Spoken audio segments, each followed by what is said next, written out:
السلام علیکم ورحمۃ اللہ وبرکاتہ۔ امید ہے آپ سب خیریت سے ہوں گے۔ دعا ہے اللہ پاک ہمیں قرآن مجید سمجھنے کی توفیق عطا فرمائے۔ اسی غرض سے ہم نے انشاءاللہ قرآن مجید کا ترجمہ شروع کیا ہے، تو انشاءاللہ اللہ پاک ہماری اس کاوش کو قبول و منظور فرمائے، اور ہمارے پڑھنے میں کوئی غلطی کوتاہی ہو جائے تو اللہ پاک اس سے درگزر فرمائے۔ آج ہم سورہ فاتحہ کا ترجمہ کریں گے۔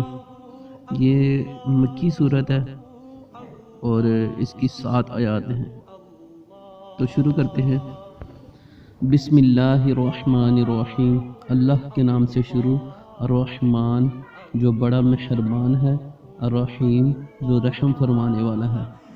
الحمد، حمد کا مطلب ہوتا ہے تعریف، الحمد تمام تعریفیں، للہ اللہ کے لیے ہیں، ربی جو رب ہے، رب العالمین جو تمام جہانوں کا رب ہے، الحمدللہ رب العالمین تمام تعریفیں اللہ کے لیے ہیں جو تمام جہانوں کا رب ہے، الرحمن جو بڑا مہربان، الرحیم جو رحم کرنے والا ہے، جو بڑا مہربان اور رحم کرنے والا ہے، مالکی مالک ہے، یوم دن، الدین جزا، مالک یوم الدین جو روز جزا کا مالک ہے یا قیامت کے دن کا مالک ہے، ایاک تیری ہی، نعبد ہم عبادت کرتے ہیں، و ایاک اور تجھ ہی سے،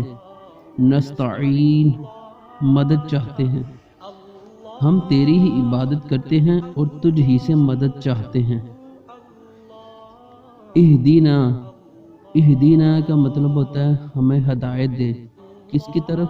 الصراط راستے کی طرف۔ کون سا راستہ؟ المستقیم سیدھا راستہ۔ اہدینا الصراط المستقیم ہمیں سیدھے راستے کی طرف ہدایت دے یا ہمیں سیدھے راستے کی طرف چلا۔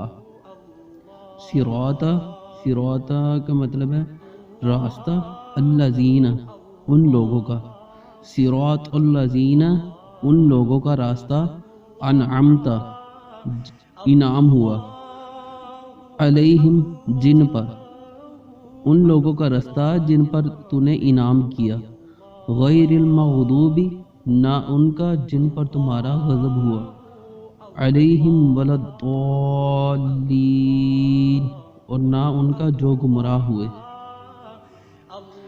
ان لوگوں کا راستہ جن پر تو نے انعام فرمایا، نہ کہ ان کا جن پر تمہارا غضب ہوا، اور نہ ان کا جو گمراہ ہوئے۔